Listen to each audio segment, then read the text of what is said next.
उस लश्कर की अपनी ही शान थी। पता चलता था कि किसी शहनशाह की फौज है। उनके कदमों के नीचे जमीन हिलती थी। उधर यसरिब के सरफरोश थे। जाहिरी तौर पर उनकी कोई शान नहीं थी। ईरानियों के मुकाबले में मुसलमानों के हथियार भी कमतर रखते थे। लिबास भी यूं ही से थे और उनकी तादाद ईरानियों के मुकाबले में बहुत थोड़ी थी। खालिद रज़ियल्लाहु अन्हु ने अपनी फौज को आगे बढ़ने का हुक्म दिया तो हजारों कदमों की धमक और घोड़ों के टापों के साथ कलमा तैयबा का विर्द कोई और ही तासुर पैदा कर रहा था। ये फौज थकी हुई थी और जरतश्त ताजा दम थे। दोनों फौजों के दरमियान थोड़ा सा फासला रह गया तो खालिद रज़ियल्लाहु अन्हु ने अपनी फौजों को रोक लिया। मुसन्ना बिन हारिसा अपने सवार दस्ते के साथ खालिद रज़ियल्लाहु अन्हु के पीछे थे। दाएं और बाएं पहलुओं पर खालिद रज़ियल्लाहु अन्हु के मुकर्रर किए हुए 2 सालार आसिम बिन अम्र और अदी बिन हातिम थे। उस दौर की जंगों के दस्तूर के मुताबिक जरतश्तों का सिपा सालार कारन आगे आया और उसने मुसलमानों को इनफरादी मुकाबले के लिए ललकारा। मदीना का कोई शुतरबान मेरे मुकाबले में आ सकता है? उसने दोनों फौजों के दरमियान आकर और ललकार कर कहा। मेरे मुकाबले में आने वाला ये सोच कर आए कि मैं शहनशाह फारस का सिपा सालार हूँ। मैं हूँ तेरे मुकाबले में आने वाला। खालिद रज़ियल्लाहु अन्हु ने अपना घोड़ा आगे बढ़ाया और ललकारे, कारन आ और अपने सालार हुर्मुज के कत्ल का इंतकाम ले। मैं हूँ उसका कातिल। खालिद रज़ियल्लाहु अन्हु अभी कारन से कुछ दूर ही थे कि खालिद रज़ियल्लाहु अन्हु के अक़ब से एक घोड़ा तेजी से आया और खालिद रज़ियल्लाहु अन्हु के करीब से गुजर गया। पीछे रहे इब्ने वलीद। ये घुड़सवार ललकारा, आतिश परस्तों का ये सालार मेरा शिकार है। खालिद रज़ियल्लाहु अन्हु ने देखा वो एक मुसलमान सवार मौक़िल बिन अल-आशी था। वो पहलवानी और तेगज़नी में महारत और शहरत रखता था। ये डिसिप्लिन के खिलाफ था कि कोई सिपाही या सवार अपने सालार पर बर्तरी हासिल करने की कोशिश करता, लेकिन वो वक्त ऐसा था कि बंदा और साहिब और मोहताज और गनी एक हो गए थे। सिपाही और सवार जंग का मकसद समझते थे। जो जज्बा सिपाहियों में था वही सालारों में था। मौक़िल बिन अल-आशी ये बर्दाश्त न कर सका कि उसका सालार एक आतिश परस्त के हाथों घायल हो। खालिद रज़ियल्लाहु अन्हु अपनी सिपाह के जज्बे को समझते थे। वो रुक गए। उन्होंने अपने उस सवार के जज्बे को मारने की कोशिश न की। मौक़िल के घोड़े की रफ्तार तेज थी। घोड़ा ईरानियों के सालार क़ारिन बिन क़ियास से आगे निकल गया। मौक़िल ने आगे जाकर घोड़े को मोड़ा और क़ारिन को ललकारा। क़ारिन ने पहले ही तलवार अपने हाथ में ले रखी थी। उसके सर पर जंजीरों वाला खुद था और उसका ऊपर का धड़ ज़िरा में था। उसकी टांगों पर मोटे चमड़े के खौल चढ़े हुए थे। उसके चेहरे पर इंतकाम के तासुरात की बजाय तकब्बुर था, जैसे लोहे और मोटे चमड़े का यह लिबास उसे मुसलमान की तलवार से बचा लेगा। क़ारिन ने अपने घोड़े की बाग को झटका दिया। दोनों के घोड़े एक दूसरे के इर्द गिर्द 1-2 चक्कर लगाकर आमने सामने आ गए। ऐ आग के पूजने वाले, मौक़िल ने बड़ी बुलंद आवाज से कहा, मैं सिपाही हूँ, सालार नहीं हूँ। क़ारिन के चेहरे पर रौनत के आसार और ज्यादा नुमायां हो गए। दोनों घोड़े एक दूसरे की तरफ बढ़े। उनके सवारों की तलवारें बुलंद हुई। पहले बार में तलवारें एक दूसरे से टकराईं और दोनों सवार पीछे हट गए। घोड़े एक बार फिर एक दूसरे की तरफ आए। तलवारें एक बार फिर हवा में टकराईं। इसके बाद घोड़े पीछे हट हट और घूम घूम कर एक दूसरे की तरफ आए। दोनों सवार एक दूसरे पर वार करते रहे। आखिरी बार क़ारिन ने तलवार बुलंद की। मौक़िल ने वो वार रोकने की बजाय उसकी बगल को नंगा देखा तो तलवार बर्छी की तरह उसकी बगल में इतनी जोर से मारी कि तलवार क़ारिन के जिस्म में दूर तक उतर गई। क़ारिन के उसी हाथ में तलवार थी जो उसके हाथ से छूट गई। क़ारिन घोड़े पर एक तरफ को झुका। मौक़िल ने अब उसकी गर्दन देख ली, जिससे क़ारिन आहनी खुद की जंजीरें हटकर पीछे को लटकाई थी। मौक़िल ने पूरी ताकत से गर्दन पर ऐसा वार किया कि तकब्बुर और रौनत से अकड़ी हुई गर्दन साफ कट गई। मुसलमानों के लश्कर से दादो तहसीन और अल्लाह अकबर के नारे राद की तरह कड़कने लगे। क़ारिन बिन क़ियास का सर जमीन पर पड़ा था। उसके जंजीरों वाले खुद के नीचे उसकी हैसियत के मुताबिक 1 लाख दिरहम के हीरों वाली टोपी थी। ऐसी ही टोपी हुर्मुज के सर पर भी थी। क़ारिन का बाकी धड़ घोड़े से लुढ़क गया, लेकिन उसका एक पांव रिकाब में फंस गया। मौक़िल ने क़ारिन के घोड़े को ठुड्डा मारा। घोड़ा क़ारिन के जिस्म को घसीटता दोनों फौजों के दरमियान बेलगाम दौड़ने लगा। ईरानियों के लश्कर पर मौत का सन्नाटा तारी था। आतिश परस्तों की सफों से 2 घोड़े आगे आए। कौन है हमारे मुकाबले में आने वाला? उन 2 में से एक घुड़सवार ललकारा, हम अपने सिपा सालार के खून का इंतकाम लेंगे। मैं अकेला दोनों के लिए काफी हूँ। खालिद रज़ियल्लाहु अन्हु ने दुश्मन की ललकार का जवाब दिया और एड़ लगाई। उन्हें ललकारने वाले 2 ईरानी सालार अबाज और अनूश जान थे। अचानक खालिद रज़ियल्लाहु अन्हु के अक़ब से 2 घोड़े आए जो उसके दाएं बाएं से आगे निकल गए। खालिद रज़ियल्लाहु अन्हु को एक ललकार सुनाई दी, पीछे हो वलीद के बेटे, इन दोनों सालारों ने हमारे हाथ देखे हुए हैं, अब हम इन्हें भागने की मोहलत नहीं देंगे। खालिद रज़ियल्लाहु अन्हु के लश्कर के दूसरे सवार ने कहा। खालिद रज़ियल्लाहु अन्हु ने ये देखा कि ये दोनों सवार जो उनके करीब से سے گزر کر دشمن کے مقابلے پر چلے گئے تھے، ان کے لشکر کے دائیں اور بائیں پہلوؤں کے سالار عاصم بن عمرو اور عدی بن حاتم تھے۔ ان دونوں نے کپڑوں کا لباس زیب تن کر رکھا تھا اور وہ جن کے مقابلے میں گئے تھے وہ سر سے پاؤں تک لوہے میں ڈوبے ہوئے تھے۔ مسلمان سالاروں کو اپنے اللہ پر بھروسہ تھا اور آتش پرست اس زرہ پر یقین رکھتے تھے جو انہوں نے پہن رکھی تھی۔ انہیں معلوم نہ تھا کہ تلوار کے وار کو آہن نہیں عقیدہ روکا کرتا ہے۔ دونوں طرف تجربہ کار سالار تھے جو تیغ زنی کی مہارت رکھتے تھے۔ ان کی تلواریں ٹکرانے لگیں۔ مسلمانوں کی تلواریں آتش پرستوں کی زرہ کو کاٹنے سے قاصر تھیں، اس لیے وہ محتاط ہو کر وار کرتے تھے تاکہ تلواروں کی دھار کو نقصان نہ پہنچے۔ عاصم اور عدی اس طاق میں تھے کہ دشمن کا کوئی نازک اور غیر محفوظ جسم کا حصہ سامنے آئے تو وہ معقل کی طرح وار کریں۔ آخر کار ان دونوں نے باری باری معقل ہی کی طرح اپنے اپنے دشمن کے قریب جا کر انہیں موقع دیا کہ وہ اوپر سے تلوار کا وار کریں۔ آتش پرستوں کے سالاروں نے وہی غلطی کی جو قارن نے کی تھی۔ انہوں نے بازو اوپر کیے اور تلواریں ان کی بغلوں میں داخل ہو گئیں اور دونوں کی تلواریں گر پڑیں۔ خالد رضی اللہ عنہ نے جب دیکھا کہ زرتشتوں کا سپہ سالار مارا گیا اور اس کے بعد اس کے دونوں سالار بھی جنہیں اپنے لشکر کو منظم طریقے سے لڑانا تھا مارے گئے ہیں، تو خالد رضی اللہ عنہ نے اپنے لشکر کو حملے کا حکم دے دیا۔ ایرانیوں کے لشکر میں وہ سپاہی بھی تھے جو اپنے دلوں پر مسلمانوں کی دہشت لیے ہوئے جنگ سلاسل سے بھاگے تھے۔ اب انہوں نے اپنے 3 سالاروں کو مرتے دیکھا تو ان کی دہشت میں اضافہ ہو گیا۔ انہوں نے یہ دہشت اپنے سارے لشکر پر حاوی کر دی۔ لشکر کا حوصلہ تو پہلے ہی مجروح ہو چکا تھا، یہ لشکر مقابلے کے لیے بہرحال تیار ہو گیا۔ ایرانیوں کو یہ فائدہ حاصل تھا کہ ان کے پیچھے دریا تھا جس نے ان کے عقب کو محفوظ کیا ہوا تھا۔ اس دریا کا دوسرا فائدہ انہیں یہ نظر آ رہا تھا کہ اس میں بڑی کشتیاں بندی ہوئی تھیں جو لشکر کے ساتھ آئی تھیں۔ پسپا ہونے کے لیے ان کشتیوں نے ان کے کام آنا تھا۔ انہیں یہ ڈر بھی نہیں تھا کہ مسلمان تعاقب میں آ سکیں گے۔ خالد رضی اللہ عنہ کے حملے کا انداز ہلہ بولنے والا یا اندھا دھند ٹوٹ پڑنے والا نہیں تھا۔ انہوں نے ایک ہی بار میں اپنے تمام دستے جنگ میں نہیں جھونک دیے۔ انہوں نے قلب کے دستوں کو باری باری آگے بھیجا اور انہیں ہدایت دی کہ وہ دشمن کی صفوں کے اندر نہ جائیں بلکہ دشمن کو اپنے ساتھ آگے لانے کی کوشش کریں۔ اس کے ساتھ ساتھ خالد رضی اللہ عنہ پہلوؤں کو اس طرح پھیلاتے چلے گئے کہ وہ دشمن پر پہلوؤں سے حملہ کر سکیں۔ دشمن کے سپہ سالار اور 2 سالاروں کی لاشیں گھوڑوں کے سموں تلے کچلی مسلی گئی تھیں۔ یہ فارس کی شہنشاہی کا غرور تھا جو مسلمانوں کے گھوڑوں تلے کچلا جا رہا تھا۔ اس صورتحال میں آتش پرستوں کے حوصلے مر سکتے تھے، بیدار نہیں ہو سکتے تھے۔ مسلمانوں کے نعرے اور ان کی للکار ان کے پاؤں اکھاڑ رہی تھی۔ زرتشت کے پجاریوں، اللہ کو مانو، ہم ہیں محمد صلی اللہ علیہ وآلہ وسلم کے شہدائی، اور اللہ اکبر کے نعروں سے فضا کانپ رہی تھی۔ جوش و خروش تو مثنہ بن حارثہ کے سواروں کا تھا، ان کی للکار الگ تھلگ تھی۔ اپنے غلاموں کی ضرب دیکھو، آج ظالموں سے خون کا حساب لیں گے، بلاؤ ارد شیر کو، زرتشت کو آواز دو۔ ایرانی سپاہ کے حوصلے جواب دینے لگے۔ ان کی دوسری کمزوری نے ان کے جسم توڑ دیے۔ یہ کمزوری ان کے ہتھیاروں کا اور زرہ کا بوجھ تھا۔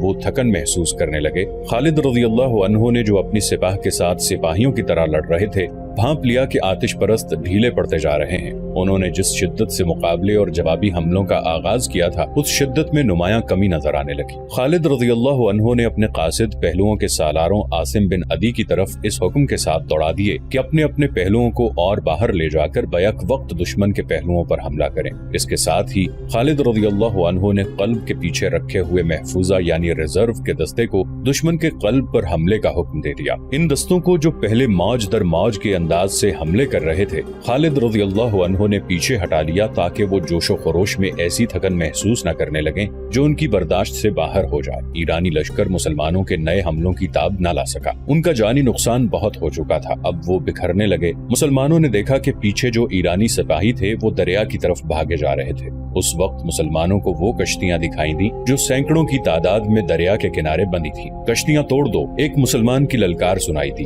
دشمن بھاگنے کے لیے کشتیاں ساتھ لایا ہے، ایک اور للکار سنائی دی۔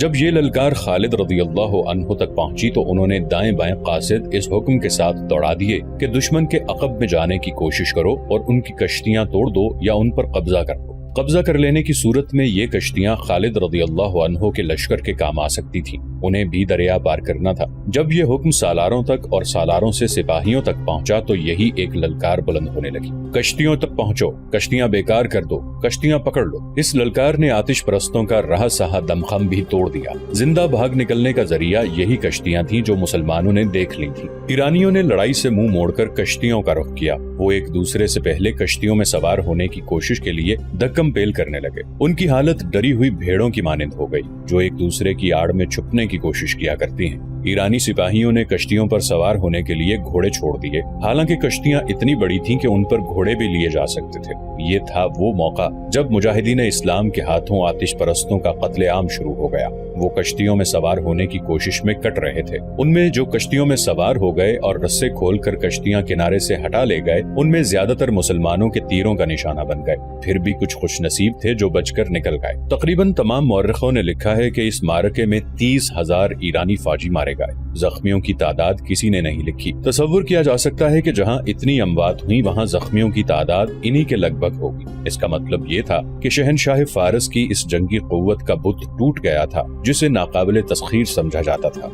अल्लाह की तलवार ने किसरा की ताकत और गुरूर पर कारी ज़रब लगाई थी जिसने मदाइन में कसरा के ऐवानों को हिला डाला था। दरियाए मौक्कल के किनारे खून में डूब गए थे। मैदान जंग का मंजर बड़ा ही भयानक था। दूर दूर तक लाशें और तड़पते जख्मी बिखरे नजर आते थे। जख्मी घोड़े दौड़ते फिरते और जख्मियों को रौंदते फिर रहे थे। मुजाहिदीन इस्लाम अपने जख्मी साथियों को और शहीदों की लाशों को उठा रहे थे। मैदान खून से लाल हो गया था। खालिद रज़ियल्लाहु अन्हु एक बुलंद जगह पर खड़े मैदान जंग को देख रहे थे। एक तरफ से एक घुड़सवार घोड़े को सर पर दौड़ाता आया। उसने खालिद रज़ियल्लाहु अन्हु के करीब आकर घोड़ा रोका। वो मुसन्ना बिन हारिसा थे। घोड़ा खालिद रज़ियल्लाहु अन्हु के पहलू के साथ करके मुसन्ना घोड़े पर ही खालिद रज़ियल्लाहु अन्हु से बगलगीर हो गए। इब्ने वलीद, मुसन्ना ने जज्बात से लरजती हुई आवाज में कहा, मैंने आज मजलूम मुसलमानों के खून का इंतकाम ले लिया है, अभी नहीं इब्ने हारिसा। खालिद रज़ियल्लाहु अन्हु ने बड़े संजीदा लहजे में कहा, अभी तो इब्तदा है, हमारे लिए असल खतरा अब शुरू हुआ है। क्या तुमने इन कश्तियों की तादाद नहीं देखी? क्या तुमने नहीं देखा कि ये कश्तियां कितनी बड़ी और कितनी मजबूत थीं? और तुमने ये भी देखा होगा कि फारसियों के पास साजो सामान किस कदर ज्यादा है। उनके वसाइल बड़े वसी हैं। हम अपने वतन से बहुत दूर आ गए हैं। हमें अब उन्हीं से हथियार और रसद छीनकर अपनी जरूरत पूरी करनी है। ये काम आसान नहीं है इब्ने हारिसा, और मेरे लिए ये भी आसान नहीं है कि मैं इन दुश्वारियों और महरूमियों से घबराकर यहीं से वापस चला जाऊं। हम वापस नहीं जाएंगे इब्ने वलीद, मुसन्ना ने पुरअज़्म लहजे में कहा। हमें किसरा के ऐवानों की ईंट से ईंट बजानी है। हमें इन आतिश परस्तों पर यह साबित करना है कि झूठे खुदा किसी की दस्तगीरी नहीं कर सकते। खालिद रज़ियल्लाहु अन्हु ने अपने सालारों को बुला लिया। इससे पहले वो माल गनीमत इकट्ठा करने का हुक्म दे चुके थे। हमारी मुश्किलात अब शुरू हुई हैं। खालिद रज़ियल्लाहु अन्हु ने अपने सालारों से कहा, हम इस वक्त दुश्मन की सरजमीन पर खड़े हैं। यहाँ के दरख्त और यहाँ के पत्थर और इसकी मट्टी का जर्रा जर्रा हमारा दुश्मन है। यहाँ के लोग हमारे लिए अजनबी हैं। इन लोगों पर फारस की शहनशाही की दहशत तारी है। ये लोग उर्दशेर को फिरौन समझते हैं। ये बड़ी मुश्किल से मानेंगे कि कोई ऐसी ताकत भी है जिसने फारस की शहनशाही का बुत तोड़ डाला है। मेरे रफीकों, यहाँ के लोगों को अपने साथ मिलाए बगैर हम यहाँ एक कदम भी नहीं चल सकते। हम किसी से ताउन की भीख नहीं मांगेंगे। हम मोहब्बत से उनके दिल मोह लेने की कोशिश करेंगे, और जिस पर हमें जरा सा भी शक होगा कि वो हमें जाहिरी तौर पर या दरपर्दा नुकसान पहुँचाने की कोशिश कर रहा है, हम उसे जिंदा रहने के हक से महरूम कर देंगे। हम उन लोगों को गुलाम बनाने नहीं आए, हम उन्हें गुलामी से और बातिल के अकीदों से निजात दिलाने आए हैं। जो इलाके हमने ले लिए हैं उनके इंतजामी उमूर की तरफ फौरी तवज्जो देनी है। यहाँ मुसलमान भी आबाद हैं, वो यकीनन हमारा साथ देंगे। लेकिन मेरे दोस्तों, किसी पर सिर्फ इसलिए एतबार न कर लेना कि वो मुसलमान है। गुलामी इतनी बुरी चीज है कि इंसानों की फितरत बदल डालती है। यहाँ के मुसलमानों को एतमाद में लेकर उनसे मालूम करना है कि शहनशाह फारस के हामी कौन कौन हैं। उनकी छानबीन करके उनके दर्जे मुकर्रर करने हैं। जिन पर जरा सा भी शक हो उसे गिरफ्तार कर लो, और जो गैर मुस्लिम सच्चे दिल से हमारे साथ ताउन करना चाहते हैं उसे इस्लाम की दावत दो। मैं मुख्तलिफ शोबे कायम कर रहा हूँ। खालिद रज़ियल्लाहु अन्हु ने मफतूहा इलाकों के बाशिंदों पर सबसे ज्यादा तवज्जो दी। उन्होंने ऐलान किया कि जो गैर मुस्लिम बाशिंदे मुसलमानों की इताअत कबूल कर लेंगे उनसे जिजिया वसूल किया जाएगा, और मुसलमान उन्हें अपनी पनाह में समझेंगे। उनकी जरूरियात और उनकी जानो माल का तहफ़्फ़ुज़ मुसलमानों की जिम्मेदारी होगी। इस ऐलान के साथ ही बेशतर बाशिंदे मुसलमानों की पनाह में आ गए। खालिद रज़ियल्लाहु अन्हु ने उस इलाके से जिजिया और महसूलात वगैरह जमा करने के लिए एक शोबा कायम कर दिया, जिसका निगरान सवैद बिन मकरन को मुकर्रर किया गया। दूसरा शोबा जिसकी सबसे ज्यादा जरूरत थी वो जासूसी का शोबा था। अब बाकायदा और माहिराना जासूसी की जरूरत थी। खालिद रज़ियल्लाहु अन्हु ने उसी वक्त अपने जासूस, जो उसी इलाके के रहने वाले मुसलमान थे, दरियाए फुरात के पार भेज दिए। जब माले गनीमत जमा हो गया तो देखा कि ये जंगे सलासिल की निस्बत खासा ज्यादा था। खालिद रज़ियल्लाहु अन्हु ने اس کے 5 حصے کیے، 4 اپنی سپاہ میں تقسیم کر کے 5واں حصہ مدینہ بھیج دیا۔ مورخ لکھتے ہیں کہ اس سے پہلے خالد رضی اللہ عنہ کو اتنا سنجیدہ اور اتنا متفکر کبھی نہیں دیکھا گیا تھا جتنا وہ اب تھے۔ مئی 633 عیسوی کے پہلے ہفتے، جو ماہ صفر 12 ہجری کا تیسرا ہفتہ تھا، زرتشت کے پجاریوں کے لیے دریائے فرات کا سرسبز و شاداب خطہ جہنم بن گیا تھا۔ کس قدر ناز تھا انہیں اپنی جنگی طاقت پر، اپنی شان و شوکت پر، اپنے گھوڑوں اور ہاتھیوں پر۔ وہ تو فرعون کے ہم پلہ ہونے کا دعویٰ کرنے لگے تھے اور کسرا دہشت کی علامت بنتا جا رہا تھا۔ دجلہ اور فرات کے سنگم کے وسیع علاقے میں خالد رضی اللہ عنہ نے، جنہیں رسول اکرم صلی اللہ علیہ وآلہ وسلم نے اللہ کی تلوار کا خطاب دیا تھا، فارس کے زرتشتوں کو بہت بری شکستیں دی تھی اور ان کے ہرمز، قارن بن قریانس، انوشجان اور قباز جیسے سالاروں کو موت کے گھاٹ اتار دیا تھا۔ لیکن کسرا اردشیر نے ابھی شکست تسلیم نہیں کی تھی۔ اس کے پاس ابھی بے پناہ فوج موجود تھی اور مدینہ کے مجاہدین کو وہ اب بھی بدو اور صحرائی لٹیرے کہتا تھا۔ اس نے شکست تسلیم تو نہیں کی تھی، لیکن شکست اور اپنے نامور سالاروں کی مسلمانوں کے ہاتھوں موت کا جو صدمہ اسے ہوا تھا، وہ اسے چھپا نہیں سکا تھا۔ ہرمز کی موت کی اطلاع پر وہ اپنے دل پر ہاتھ رکھ کر توہرا ہو گیا تھا۔ اس نے سنبھلنے کی بہت کوشش کی تھی، لیکن ایسے مرض کا آغاز ہو چکا تھا جس نے اسے بستر پر گرا دیا۔ مورخوں نے اس مرض کو صدمے کا اثر لکھا ہے۔ کیا میرے لیے شکست اور پسپائی کے سوا اب کوئی خبر نہیں رہ گئی؟ اس نے بستر پہ اٹھ کر بیٹھتے ہوئے گرج کر کہا، کیا مدینہ کے مسلمان جنات ہیں؟ کیا وہ کسی کو نظر نہیں آتے اور وار کر جاتے ہیں؟ طبیب اردشیر کی منظور نظر 2 جوان سال بیویاں اور اس کا وزیر حیران و پریشان کھڑے اس قاصد کو گھور رہے تھے جو ایرانیوں کی فوج کی ایک اور شکست اور پسپائی کی خبر لایا تھا۔ اس کے آنے کی اطلاع جب اندر آئی تو طبیب نے باہر جا کر قاصد سے پوچھا کہ وہ کیا خبر لایا ہے۔ قاصد نے جب خبر سنائی تو طبیب نے اسے کہا تھا کہ وہ کسرا کو ابھی ایسی بری خبر نہ سنائے کیونکہ اس کی طبیعت اس کے متحمل نہیں ہو سکتی۔ لیکن یہ قاصد کوئی معمولی سپاہی نہیں تھا کہ وہ طبیب کا کہا مان جاتا۔ وہ پرانا کماندار تھا۔ اس کا عہدہ سالاری سے 2 ہی درجے کم تھا۔ اسے کسی سالار نے نہیں بھیجا تھا، اسے بھیجنے کے لیے کوئی سالار زندہ نہیں بچا تھا۔ طبیب کے روکنے سے وہ نہ رکا۔ اس نے کہا کہ اسے کسرا کی صحت کا نہیں، فارس کی شہنشاہی اور زرتشت کی عظمت کا غم ہے۔ اگر شہنشاہ اردشیر کو اس نے دجلہ اور فرات کی جنگی کیفیت کی پوری اطلاع نہ دی تو مسلمان مدائن کے دروازے پر آ دمکیں گے۔ اس نے طبیب کی اور کوئی بات نہ سنی، اندر چلا گیا اور اردشیر کو بتایا کہ مسلمانوں نے فارس کی فوج کو بہت بری شکست دی ہے۔ اردشیر لیٹا ہوا تھا، اٹھ بیٹھا، غصے سے اس کے ہونٹ اور اس کے ہاتھ کانپ رہے تھے۔ شہنشاہ فارس، کماندار نے کہا، مدینہ والے جنات نہیں، وہ سب کو نظر آتے ہیں، لیکن کیا قارن مر گیا تھا؟ اردشیر نے غصے سے پوچھا۔ ہاں شہنشاہ، کماندار نے جواب دیا، وہ ذاتی مقابلے میں مارا گیا تھا۔ اس نے دونوں فوجوں کی لڑائی تو دیکھی ہی نہیں۔ مجھے اطلاع دی گئی تھی کہ قباز اور انوشجان بھی اس کے ساتھ تھے، وہ بھی قارن کے انجام کو پہنچ گئے تھے۔ کماندار نے کہا، وہ قارن کے قتل کا انتقام لینا چاہتے تھے۔ دونوں نے اکٹھے آگے بڑھ کر مدینہ کے سالاروں کو للکارا اور دونوں مارے گئے۔ شہنشاہ فارس، کیا فارس کی اس عظیم شہنشاہی کو اس انجام تک پہنچنا ہے؟ نہیں، گستاخی کی معافی چاہتا ہوں۔ اگر کسرا نے صدمے سے اپنے آپ کو یوں روک لگا لیا تو کیا ہم زرتشت کی عظمت کو مدینہ کے بدوؤں سے بچا سکیں گے؟ تم کون ہو؟ اردشیر نے پوچھا۔ میں کماندار ہوں، کماندار نے جواب دیا۔ میں کسی کا بھیجا ہوا قاصد نہیں، میں زرتشت کا جانثار ہوں۔ دربان کو بلاؤ، اردشیر نے حکم دیا۔ تم نے مجھے نیا حوصلہ دیا ہے۔ مجھے یہ بتاؤ کہ کیا مسلمانوں کی نفری زیادہ ہے؟ کیا ان کے پاس گھوڑے زیادہ ہیں؟ کیا ہے ان کے پاس؟ دربان اندر آیا اور حکم کے انتظار میں جھک کر دوہرا ہو گیا۔ سردار اندزرغر کو فوراً بلاؤ، اردشیر نے دربان سے کہا اور کماندار سے پوچھا، کیا ہے ان کے پاس؟ بیٹھ جاؤ اور مجھے بتاؤ۔ ہمارے مقابلے میں ان کے پاس کچھ بھی نہیں، کماندار نے جواب دیا۔ ان میں لڑنے کا جذبہ ہے، میں نے ان کے نعرے سنے ہیں، وہ نعروں میں اپنے خدا اور رسول کو پکارتے ہیں۔ میں نے ان میں اپنے مذہب کا جنون دیکھا ہے، وہ اپنے عقیدے کے بہت پکے ہیں اور یہی ان کی طاقت ہے۔ ہر میدان میں ان کی تعداد تھوڑی ہے۔ ٹھہر جاؤ، اردشیر نے کہا، اندزرغر آ رہا ہے، مجھے اپنے اس سالار پر بھروسہ ہے۔ اسے بتاؤ کہ ہماری فوج میں کیا کمزوری ہے کہ اتنی زیادہ تعداد میں ہوتے ہوئے بھاگ آتی ہے۔ اندزرغر، اردشیر بستر پر نیم دراز تھا، اپنے ایک اور نامور سالار سے کہنے لگا، کیا تم نے سنا نہیں کہ قارن بن قریان بھی مارا گیا ہے، قباز بھی مارا گیا اور انوشجان بھی مارا گیا ہے؟ اندزرغر کی آنکھیں ٹھہر گئیں جیسے حیرت نے اس پر سکتہ طاری کر دیا ہو۔ اسے بتاؤ کماندار، اردشیر نے کماندار سے کہا، کیا میں ان حالات میں زندہ رہ سکوں گا؟ कमांदार ने सालार इंदज़रगर को तफसील से बताया कि मुसलमानों ने उन्हें दरियाए मौकल के किनारे किस तरह शिकस्त दी है और ये भी तफसील से बताया कि मदाइन की फौज किस तरह भागी है। इंदज़रगर उर्दशेर ने कहा, हम अब एक और शिकस्त का खतरा मूल नहीं ले सकते।